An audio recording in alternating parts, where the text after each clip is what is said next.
This is my modernized build of GoodTimesWithScar's classic tutorial house from over 10 years ago.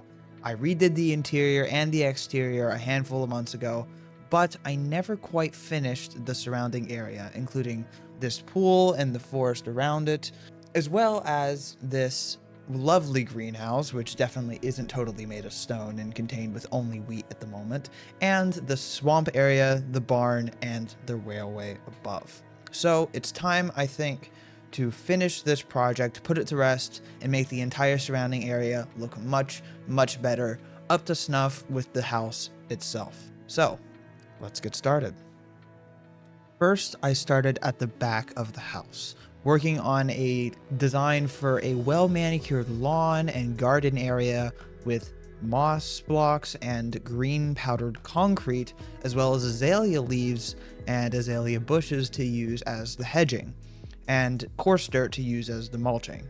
This block palette for the gardens would stay consistent all throughout the surrounding area of the house. I then decided to work on the pool, using dark oak and particularly trap doors on the edges of the pool to make what I think is a pretty convincing version of a retractable pool cover, because of course this is a very modern house and it needs modern solutions. Then I switched out a lot of the blocks of the pool itself, switching out the floor for prismarine, switching out the walls for quartz bricks instead of regular quartz, and switching out a lot of the redstone lamps for copper bulbs instead. Then it became critically important that I build the most important aspect of any pool, the giant rubber duck float. And let's be honest, it's absolutely adorable. 10 out of 10 would totally put in my own pool.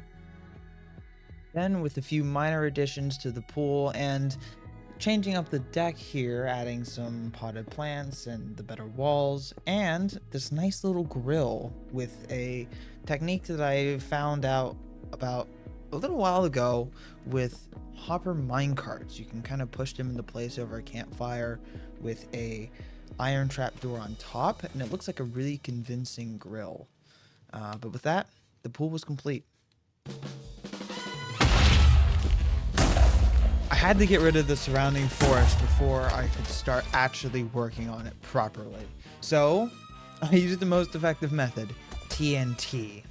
Then I took a lot of trees from actually my base in EchoCraft, which you should definitely check out my channel there if you haven't seen EchoCraft before, and I pasted them all in because there were already birch trees and they worked pretty well with the surroundings.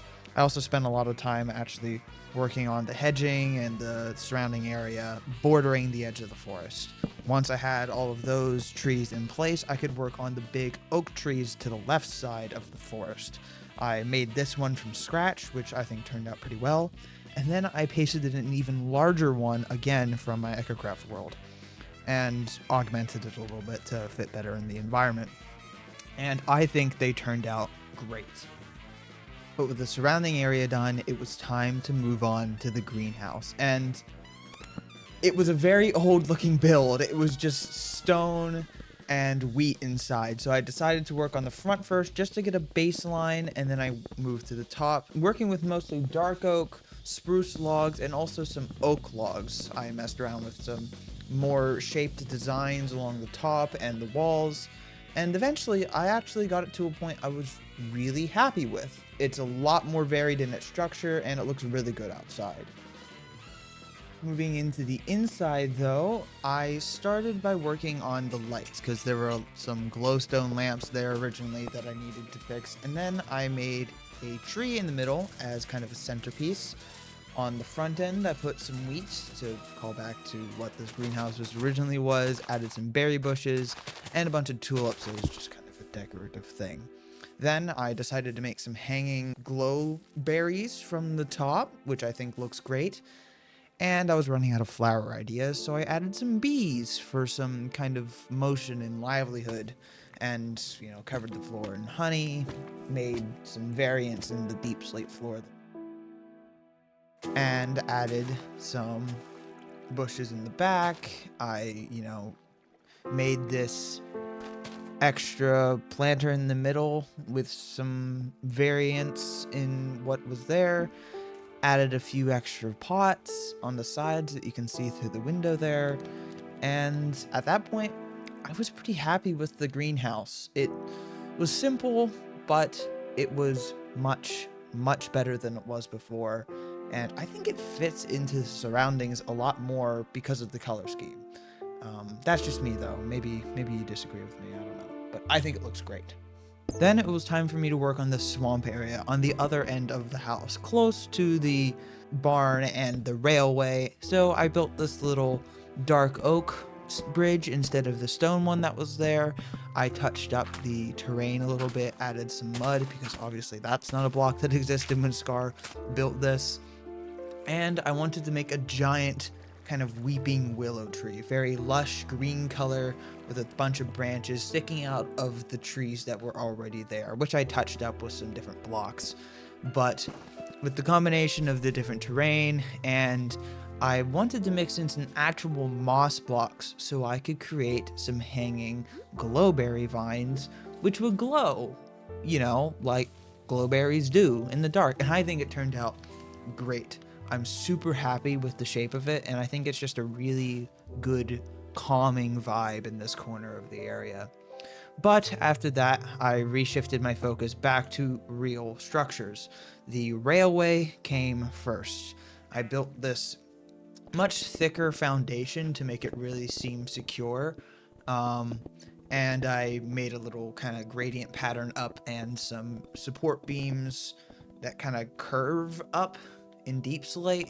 It was kind of a weird design choice, but I made the new Mumbo fans, which are very loud, but as long as you're not too close, it's not that bad. And then I just copy pasted the design down until it was far enough away that you wouldn't really notice it.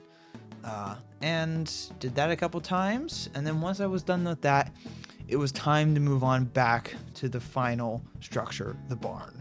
And the barn is, oh, it's gone. Okay, well that's, I first worked on an entirely new structure for the barn because honestly, it needed a redo.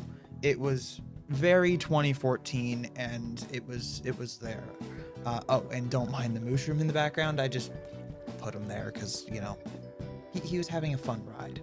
I filled out the walls with a classic red mangrove logs, mangrove planks, and netherrack to make it look still very intentionally a barn. I added windows to the front that I think look really nice in that shape.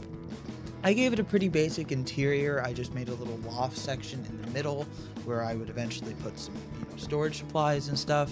The only thing I used the debug stick for were these fences, and they turned out well. I changed the entire muddy area in the middle and then added horses, and the barn was done.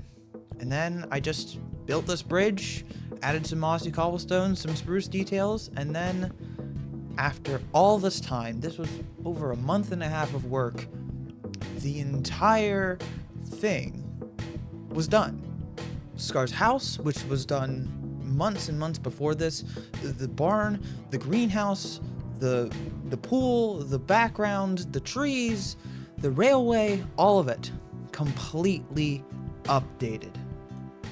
Even from a distance, I am really happy with how this turned out. This entire, it's covered by trees, so it's not super visible other than the greenhouse.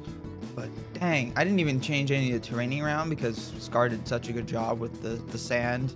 But once we get to here and we switch to the changed bridge, oh yeah. This is what it feels like to be under the weeping willow tree, which is it's just fantastic. It's a fantastic little area.